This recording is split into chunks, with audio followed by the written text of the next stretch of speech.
Hello friends, welcome back. So today we are in the next class of Indian Contract Act. Last class में हमने क्या पढ़ा था बच्चों? कंसिडरेशन. कंसिडरेशन मतलब क्या पढ़ा था? Section 2 clause D. कंसिडरेशन का मतलब क्या होता है? Quid pro quo, something in return. Consideration must move at the desire of dash. सोचो बच्चों भैया, at the desire of promisor. Consideration may move from promisee or any other person. Consideration past भी होता है, प्रेजेंट भी होता है, future भी होता है. बोलो बोलो बोलो. कंसिडरेशन पास्ट भी होता है, प्रेजेंट भी होता है, फ्यूचर भी होता है. वापस बोलो बच्चों. कंसिडरेशन पास्ट भी होता है, प्रेजेंट भी होता है, फ्यूचर भी होता है. Consideration need not be adequate but must be real. Inadequacy of consideration चलता है. अंकित ने एग्जांपल सुनाया था. 50,000 का ट्रक या सपोज का 50,000 का स्कूटी अंकित भैया 5,000 रुपए में किसी को दे रहे थे. लोग क्या है? कंसिडरेशन रियल होना चाहिए, इल्यूजन नहीं होना चाहिए. इम्पॉसिबल. भैया याद है आज उसका एक लास्ट टॉपिक पढ़ेंगे हम लोग बच्चों. हम लोग क्या जानते हैं बचपन से? No consideration. वापस बोलो बच्चों. No consideration, no contract. भैया एकदम याद है ये बात. No consideration, no contract. वापस बोलो मेरे बच्चों. No consideration, no contract. भैया एकदम याद है ये बात. No consideration, no contract. और बच्चों मेरे बात को समझो, जब तक बात को नहीं समझोगे. Contract made without consideration. मैं बोले मोदी बोल. Contract made without consideration is भैया इज वॉइड. वॉइड का मतलब क्या होता है बच्चों? Not enforceable by law. ना तुम कोर्ट में जा सकते हो ना वो. पर बच्चों वो लॉ ही क्या जहां पे क्या ना हो भैया? एक्सेप्शन ना हो. No consideration, no contract, exception. सबसे पहला बच्चों नेचुरल लव एंड अफेक्शन. भैया इसका मतलब क्या होता है? देखो बच्चों एकदम आराम से सुनना. Contract made without consideration is void. वापस बोलो बच्चों. Contract made without consideration is void. Void का मतलब क्या होता है बच्चों? Not enforceable by law. Void का मतलब नॉट एनफोर्सेबल बाय लॉ. वापस बोलो बच्चों. Not enforceable by law. बच्चों एक बात समझो. आज अंकित भैया एक बड़ा भाई है, अंकित भैया का एक छोटा भाई अरुण भैया. अब अंकित भैया ये मन से ऐसा स्टोरी बनाना सुन लो. अंकित भैया मदिरा, पान, गांजा, गुटखा, सिगरेट सब लेता है, ड्रिंक करता है अंकित भैया. भैया ठीक है. अब अंकित भैया ड्रिंक करता है, ठीक है. अंकित भैया ने दीपक सोनी से 1 लाख रुपया उधारी लेके रखा. ठीक है. 3 महीना के लिए उधारी लिया. अब 3 महीना गुजरे हुए 1 साल हो गया, मतलब 15 महीना हो गया. अंकित भैया को जब भी रुपया मांगने आता दीपक सोनी, अंकित भैया बोलता भाई काल दे, परसों दे, काल दे, कल देंगे, परसों देंगे. एक दिन दीपक सोनी को गुस्सा आया, आकर के भरे बाजार में मेरा पिटाई किया. मेरा छोटा भाई अरुण भैया, अरुण लोहिया, वो देख नहीं पाया. वो बड़े भाई के बिहाफ में अपना एक कर्तव्य निभाएगा कि नहीं निभाएगा? वो अपने भाई बड़े भाई का कर्जा उतारेगा कि नहीं उतारेगा? भैया बिल्कुल उतारेगा. बेटा क्यों? क्योंकि वहां क्या है? Natural love and affection. बोल बोल बोल मोदी बोल. नेचुरल लव एंड अफेक्शन मतलब हमारा और अरुण भैया का एक क्लोज रिलेशन है. एग्रीमेंट होना चाहिए रिटेन में. क्या होना चाहिए? Written, registered near relation. वापस बच्चों. Written, registered near relation. 3 condition है. भाई भाई का प्यार हम नहीं चुका रहे, अरुण भैया चुका रहे हैं. या अरुण भैया को लिख के देना पड़ेगा दीपक सोनी को कि अंकित लोहिया आपसे पे नहीं करेगा, आपसे अंकित लोहिया को परेशान मत करना. कौन पे करेगा? Arun Lohia is going to pay. Return होना चाहिए. कोर्ट में जाके उसका रजिस्ट्री करा लो. और अंकित और उनके बीच में क्या है भैया? Near relation. Return, registered, near relation. वापस वापस बच्चों. Return, registered, near relation. वापस बोलो बच्चों. Return, registered, near relation. वापस बच्चों वापस. Return, registered, near relation. इसे कहते हैं बच्चों सबसे पहला. एक बात बताओ, अरुण लोहिया क्या कॉन्ट्रैक्ट में था? कॉन्ट्रैक्ट कौन किया था? दीपक सोनी और अंकित लोहिया. पेमेंट कौन कर रहा है? Arun Lohia. No consideration, no contract. Arun Lohia अगर पेमेंट करेगा तो क्या मिलेगा? भैया उसको मन का शांति मिलेगा, परिवार का इज्जत बचेगा, और क्या मिलेगा उसको? क्या मिला? समथिंग इन रिटर्न, मतलब परिवार का इज्जत? भैया नहीं। तो बच्चों, नो कंसिडरेशन नो कॉन्ट्रैक्ट, इसका एक्सेप्शन, सबसे पहला exception natural love and affection. वापस बोलो मेरे बच्चों, नेचुरल लव एंड अफेक्शन। वापस बोलो मेरे बच्चों, नेचुरल लव एंड अफेक्शन। भैया एकदम याद हो गया, नेचुरल लव एंड अफेक्शन। अगला पॉइंट बच्चों, कंपेंसेशन फॉर सर्विस रेंडर्ड। क्या बराबर बच्चों? Compensation for service rendered, compensation for service rendered. Suppose कर बाबू, बी का एक डॉग था, मिस्टर बी हमारे पड़ोसी है, उनके पास एक डॉग था। मिस्टर बी का डॉग खो गया, ठीक है, किसने ढूंढ के लेके आया? ए ने ढूंढ के लेके आया। भैया एकदम ठीक है। अब बी ए को क्या कर रहा है? कुछ पेमेंट कर रहा है, कुछ क्या कर रहा है? पेमेंट कर रहा है। हमको एक बात समझ में नहीं आया, ए को तो पैसा मिल रहा है, बी को क्या मिला? भैया बी को खोया हुआ कुत्ता मिला। अरे कुत्ता तो उसी का था, क्या वो प्राइस वाइस लगाया, कुछ लगाया कि मेरे कुत्ते को जो ढूंढेगा हम उसको इतना रुपया देंगे? क्या ऐसा कुछ था क्या? भैया नहीं। कंपेंसेशन फॉर सर्विसेज रेंडर्ड, कभी कभी ऐसा होता है कि हम किसी बंदे को, जैसा मंदिर में आज हुआ, अब ये तुम पढ़ोगे कंप्लीटेड गिफ्ट चैरिटी। आज हम बर्थडे में जाते हैं, आज मिस सोलानी का बर्थडे है, मिस सोलानी के बर्थडे में हम जाते हैं, ma'am happy birthday, many many happy returns of the day, ये लीजिए आपका गिफ्ट। मैडम बोलेगी थैंक यू। अब जरूरी हो मैडम मेरे को पार्टी दे? जरूरी हो गिफ्ट का मेरे को कीमत दे? जरूरी है क्या? भैया एकदम जरूरी नहीं है। तो बच्चा बात को समझ, नो कंसिडरेशन नो कॉन्ट्रैक्ट। बोल बोल मोदी बोल, नो कंसिडरेशन नो कॉन्ट्रैक्ट। बोल बेटा बोल, no consideration no contract, but there are exceptions, natural love and affection, natural love and affection और सर्विसेज रेंडर्ड। ए का डॉग खो गया, बी ढूंढ के लेके आया, ए निकाल के कुछ जेब से रुपया दे दिया, क्या हुआ? इसमें क्या दिक्कत है? भैया एकदम इसी से वर्ड निकल गया क्या बच्चों? भैया कंप्लीटेड गिफ्ट। बोल बोल बेटा बोल, कंप्लीटेड गिफ्ट। वापस बोल बेटा, कंप्लीटेड गिफ्ट। एक वर्ड सुने हो बचपन में, पढ़े हो अकाउंट्स में, कंसाइनमेंट। एक प्रिंसिपल होता है, एक एजेंट होता है। अगर एजेंट कुछ भी करता है, कस्टमर किसको पकड़ता है? भैया प्रिंसिपल को पकड़ता है, प्रिंसिपल को। Principal is liable for the act of an agent. Word क्या बोला? एजेंसी। एजेंसी क्या है? भैया सेक्शन नंबर 185। बच्चों ये एक्सेप्शन कहां लिखा हुआ है? Section number 25। एजेंसी बोल करके अलग से एक सेक्शन है इंडियन कॉन्ट्रैक्ट में, पढ़ने को मिलेगा। अंकित भैया इस शर्ट का प्रिंसिपल है, इस शर्ट का क्या? प्रिंसिपल। अपने छोटे भाई को, दीपक सोनी को बोलते हैं भैया तू मेरा एजेंट बन जा, तुम राजस्थान का है, हम वेस्ट बंगाल का है, तुम राजस्थान में जा करके अपने दुकान में ये शर्ट बेच, हम तेरे को कमीशन देंगे। ठीक है, कभी कभी कमीशन नहीं भी देते, क्या जरूरी है, फिर भी हम एजेंट से काम करा लेते हैं। क्या एजेंट काम नहीं करता हमारे लिए? क्या उसको कंसिडरेशन चाहिए? भैया कोई जरूरी नहीं है। तो बच्चों याद कैसे रखते हो भैया आप? A for agency, A for agency, agency defined in section number 185। No consideration is required to create an agency. बोलो बोलो, एजेंसी का मतलब, वापस बोल रहा हूं बच्चों, अगर तुम अभी अभी क्लास 12 देखिए चैप्टर देख रहे हो तो देखो बात को समझो।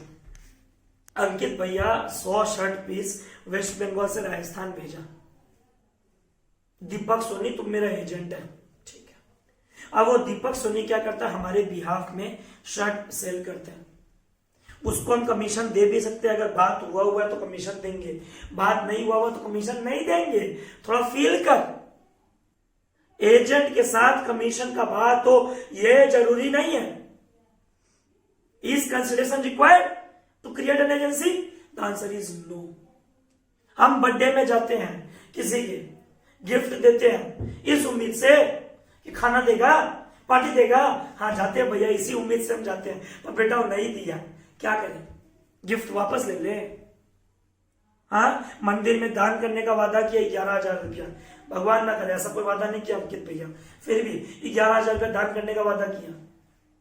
हम दान करते हैं, बदले में क्या मिलता है भैया? मन में शांति मिलता है, भगवान का दर्शन होता है। अरे बेटा, इंडियन कॉन्ट्रैक्टेड बिजनेस का बात करता है, मन का शांति।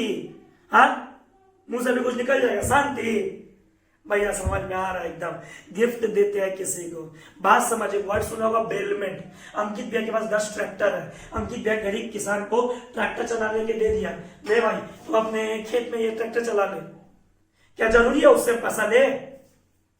बात को समझो। बेलमेंट, बेलमेंट का मतलब क्या होता है? मेरे पास एक किताब है, नाम है इसके वो दीपिका।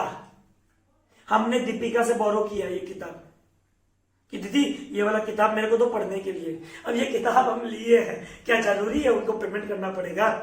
क्या जरूरी है? डांसर्स नहीं, कोई जरूरी नहीं है। आपने कोई चीज लिया, हम अपने दोस्त से बोलते भैया हमको एक क्लास रिकॉर्ड करना है, हमको ब्लेजर देना भाई, हम ब्लेजर पहन के क्लास रिकॉर्ड करना चाहते हैं। बात को थोड़ा समझो, फीलिंग में लेके आओ। फील नहीं करोगे ना, मजा नहीं आएगा। अब वो ब्लेजर मेरे को देता है 1 घंटा के लिए, फोटो शूट के लिए, क्या उसको हम पैसा देंगे? भैया कोई जरूरी नहीं है। तो बात को समझ, हम तो एंजॉय कर लिए, उसको बदले में क्या मिला? भैया कुछ नहीं मिला। बेलमेंट इसे कहते हैं। When a goods are taken for a specific purpose. बोलो बोलो, when a goods are taken for a specific purpose. बोलो मेरे बच्चों, when a goods are taken for a specific purpose. When a goods are taken for a specific purpose. जब कोई तुम सामान लेते हो स्पेसिफिक पर्पस के लिए और वो पर्पस पूरा हो जाए तुम रिटर्न कर देते हो, उसे कहते हैं बेलमेंट। क्या कहते हैं? बोल बोल बेटा बोल, bailment.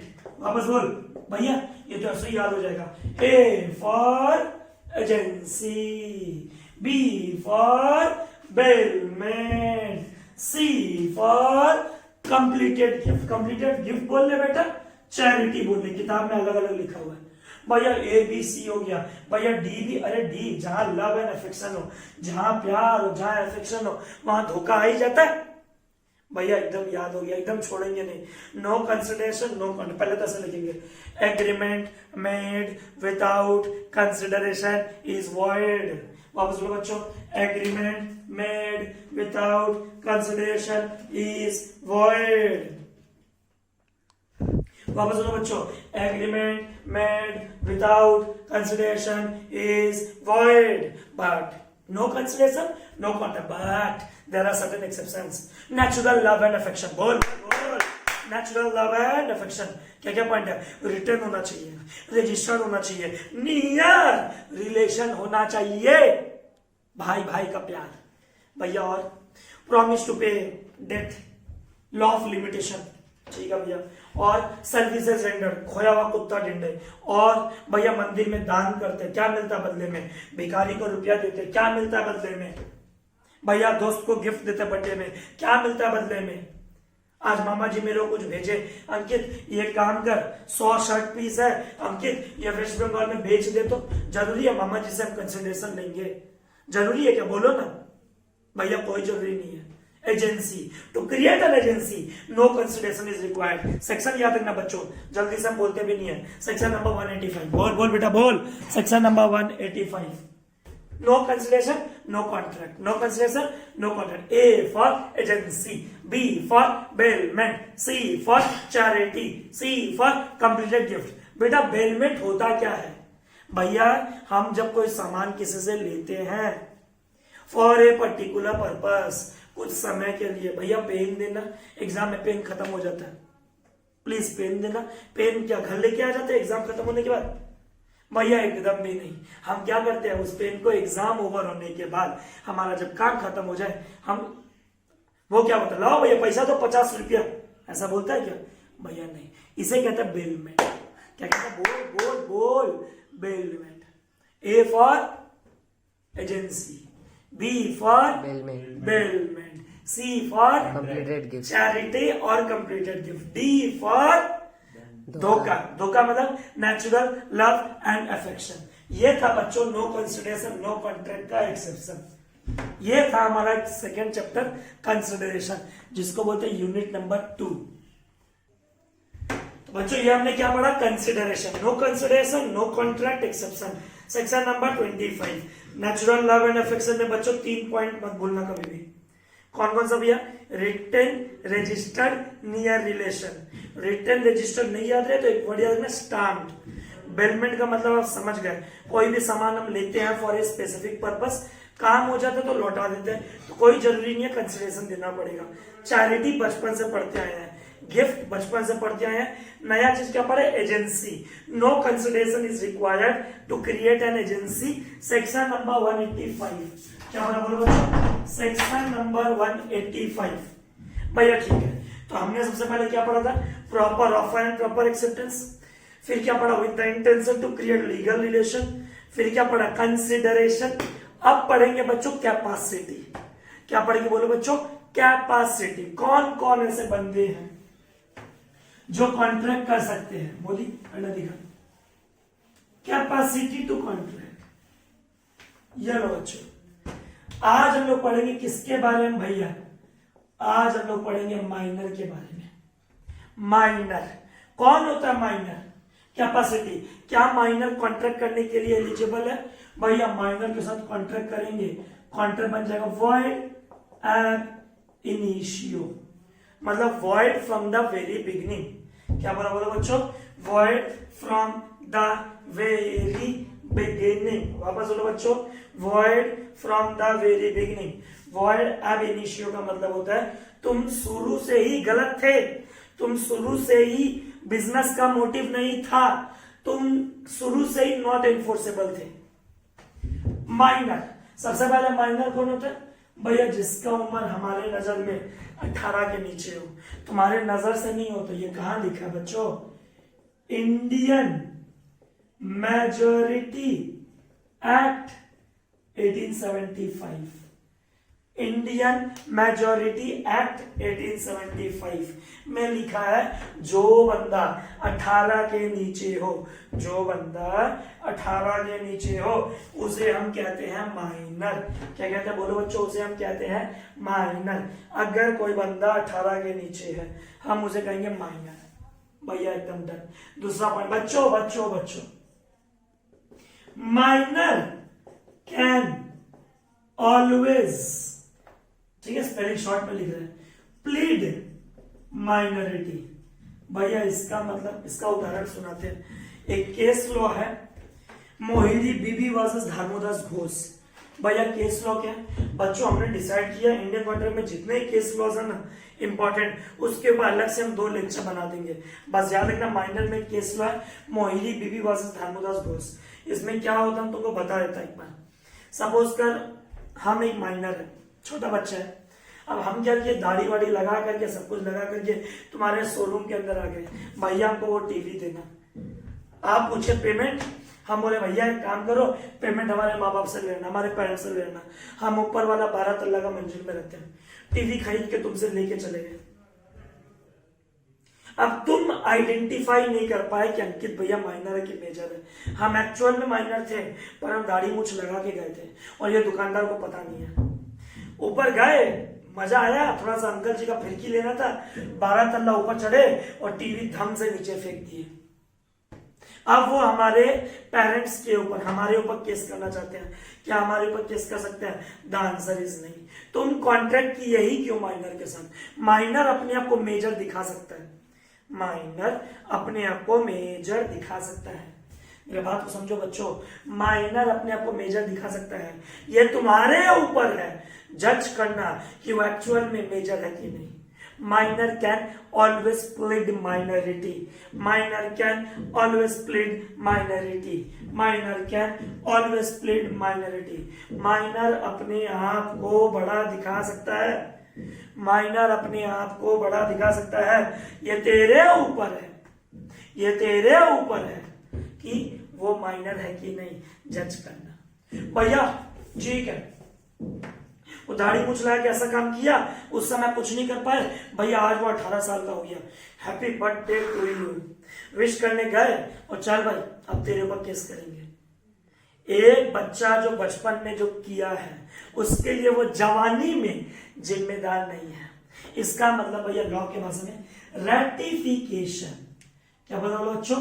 Ratification on attaining majority is not allowed.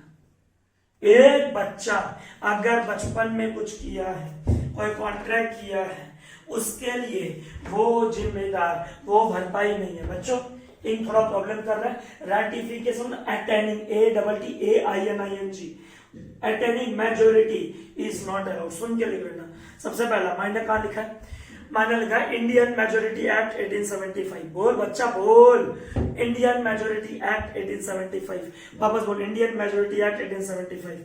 Minor can always plead minority, minor can always plead minority. Ratification on attaining majority is not allowed. अगर तुम बचपन में कुछ किए हो, बड़े हो जाते हो, वो आदमी आके बोलता है भैया अब तुम 18 साल के हो गए, चलो अब तुमको भरपाई करना पड़ेगा। अगला भैया, माइनर पार्टनर नहीं बन सकता पार्टनरशिप फर्म में। Minor can not become partner in A partnership firm. क्या बोलो बोलो बच्चों? Minor can not become partner in A partnership firm. Minor can not become partner in A partnership firm. पर बच्चों जब तुम पार्टनरशिप एक्ट 1932 पढ़ोगे, पढ़ाएंगे, उस समय बोला माइनर पार्टनर बन सकता है अगर ऑल पार्टनर जिसको बोलते हैं यूनानिमस। ऑल पार्टनर मतलब 100% लोग अगर बोलते हैं हाँ हाँ हाँ हम लोग का पार्टनरशिप में क्या होगा, बेनिफिट होगा। तो बच्चों लॉ में क्या लिखा सुनो, ए minor can not become partner in A partnership firm. A minor can not become partner in a partnership firm. A minor cannot become partner in a partnership firm. He can be admitted in a partnership firm. He can be admitted in a partnership firm with the consent of all the partners. With the consent of all the partners. वापस बच्चों पहला सवाल, क्या minor partner बन सकता है? The answer is नहीं। क्या माइनर पार्टनर बन सकता है अगर सारे पार्टनर एग्री करें तो? हाँ, for the benefit of partnership firm, for the benefit of partnership firm। तो बच्चों बात को समझो, मेरा बात को समझ नहीं रहे हो। पहला क्वेश्चन, क्या माइनर पार्टनर बन सकता है? द आंसर इज ना। क्या माइनर पार्टनर बन सकता है अगर सारे पार्टनर्स अपने पार्टनरशिप फर्म के लिए चाहे तो? The answer is yes. आराम से हु इज अ माइनर, पहले सोचो। पहले अंकित क्या पढ़ाया? Proper offer and proper acceptance. फिर क्या पढ़ाया? कंसिडरेशन। फिर क्या पढ़ा रहा? कैपेसिटी। सबसे पहले कौन कैपेबल नहीं है कॉन्ट्रैक्ट करने के लिए? भैया माइनर कैपेबल नहीं है। Who is a minor? जिसका उम्र 18 के नीचे है। और बेटा इंडियन मेजोरिटी एक्ट 1875। बोल बेटा बोल, इंडियन मेजोरिटी एक्ट 1875। वापस बोल बेटा, इंडियन मेजोरिटी एक्ट 1875। भैया रोक patience. Minor can always plead minority. दाढ़ी मूछ लगा के माइनर अपने आप को बड़ा दिखा सकता है, ये तोरा जिम्मेदारी है, ये दुकानदार तेरा जिम्मेदारी है पहचानना। और एक बात, for a breach of contract, इधर देख रेड पेन का, छोड़ रेड पेन नहीं है तो इधर देख, फॉर ए ब्रीच मतलब होता है कैंसिल, तोड़ना। For a breach of contract, क्या बोला? बोल बेटा बोल, for a breach of contract. वापस बोल, for a breach of contract minor guardian is not liable. अगर माइनर कुछ भी गलत काम करता है, कॉन्ट्रैक्ट नहीं परफॉर्म करता है, उसके गार्जियन को तुम बोलोगे सर आप कर दो, आप कंपेंसेट कर दो, गार्जियन लायबल नहीं है। मेरे बात को समझो, हम क्या बोल रहे हैं? पेरेंट और guardian are not liable. Parent और guardian are not liable for a breach of contract by a minor. आराम से बच्चों, सीए वाले बच्चों, सीएस वाले बच्चों, एकदम आराम से ठंडा दिमाग। For a breach of contract by a minor, guardian और पेरेंट इज नॉट लायबल। क्या बोलो बच्चों? गार्जियन और पेरेंट इज नॉट लायबल। तो भैया माइनर क्या कर सकता है? कर क्या सकता है बेटा? मोदी अन्ना है, माइनर बेनिफिशियरी बन सकते हैं। आज एक जगह सपोज करो मिस्टर वाई ग्रैंडफादर है, अपने पोते को मरते मरते शेयर्स ट्रांसफर करके जाना होता है ना वसीयत, भैया बिल्कुल। तो बेटा माइनर ना बेनिफिशियरी बन सकता है, माइनर के नाम पे वसीयत लिख दे, माइनर खुशी खुशी ले लेगा। इसीलिए तुम लोग देखे होंगे माइनर के नाम पे बैंक अकाउंट नहीं खुलता है। अब बैंक अकाउंट खुलता है, सॉरी चेक बुक नहीं मिलता है, देख लेना कभी भी जाकर के। पर यही आज मेरे पापा जी को कोई पेमेंट करता है, वो क्या करते हैं, अंकित भैया के नाम पे काट दो चेक, अकाउंट मेरे नाम पे, हम माइनर है, पापा मेरे नाम पे चेक ला सकते हैं।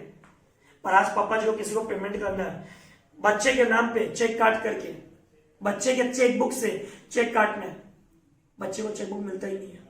बच्चे के नाम पे चेक रिसीव कर सकते हैं पेरेंट्स, पर बच्चे के नाम पे चेक किसी को काट के देते नहीं है। इसीलिए कहते हैं बच्चों minor act as a beneficiary, minor act as a beneficiary, minor act as a beneficiary. Minor किसके तरह काम कर सकता है, एजेंट की तरह। माइनर कभी प्रिंसिपल की तरह काम नहीं करेगा, माइनर कभी भी इंसॉल्वेंट घोषित नहीं होगा, कभी भी दिवालिया घोषित नहीं होगा। क्यों भैया, अरे बेटा वो काम ही किसके लिए कर रहा है, for a benefit, for a benefit. वापस बोल बच्चा, फॉर ए बेनिफिट, वापस बोल, फॉर ए बेनिफिट। कोई भी सिविल रॉन्ग होगा, कोई भी माइनर लाइबल उसके लिए नहीं है। बात को समझ, बात को। पर एक बात आज तक वो समझ में नहीं आया, इंडियन कॉन्ट्रैक्ट में लिखा हुआ है कि मैरिज कॉन्ट्रैक्ट अगर गार्जियन चाहे तो माइनर की बिहाफ में कर सकते हैं। इसका कोई कॉमन सेंस नहीं है, कोई लीगल नहीं है। फैमिली लॉ एक तरफ बोलता है कि भैया माइनर का शादी मत करो, ठीक है, बात को समझो। मैरिज लॉ बोलता है माइनर का बच्चे का शादी नहीं होना चाहिए, पर इंडियन कॉन्ट्रैक्ट में बोलता है कि गार्जियन अगर चाहे तो माइनर के बिहाफ में मैरिज कॉन्ट्रैक्ट करे तो वो मैरिज कॉन्ट्रैक्ट क्या होगा, वैलिड होगा। माइनर के नाम पे प्रॉपर्टी खरीदते हैं पेरेंट्स, खरीदते कि नहीं खरीदते भैया, खरीदते हैं। किसके थ्रू, बेनिफिशियरी ओनर के थ्रू। कोर्ट का एक आदमी होता है, उसके बिहाफ में वो उस माइनर का सारा कागजात, सारा देखभाल देखता है। तो बच्चों एक वर्ड है माइनर, सिर्फ कितना कुछ लिखा है बेटा, देख ध्यान से देख। माइनर भैया हम क्लास 12 में पढ़े, रिलायंस का नया शेयर्स आया भैया, हम उस शेयर्स को ना अप्लाई करना चाहते हैं। Minor can not apply for shares, minor shares के लिए अप्लाई नहीं करेगा। भैया आपके पापा जी अप्लाई कर सकते हैं, हाँ बेटा। भैया पापा जी ने ना एप्लीकेशन का रुपया दे दिया, अलॉटमेंट का रुपया दे दिया, फर्स्ट कॉल दे दिया, फाइनल कॉल दे दिया, अब वो फुल्ली पेड अप शेयर्स पापा आपके नाम पे करना चाहते हैं, बेटा कर सकते हैं। Minor can act as beneficiary, minor can act as beneficiary, minor can act as beneficiary, minor can act as beneficiary.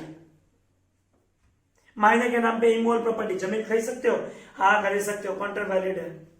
बात को समझो, कहां लिखा हुआ है माइनर का definition, Indian majority act 1875, Modi ऊपर, Indian majority act 1875, minor can always plead minority, ratification on attaining majority is not allowed. तुम जो बचपन में काम किए हो उसके लिए तुम जवानी में जिम्मेदार नहीं हो।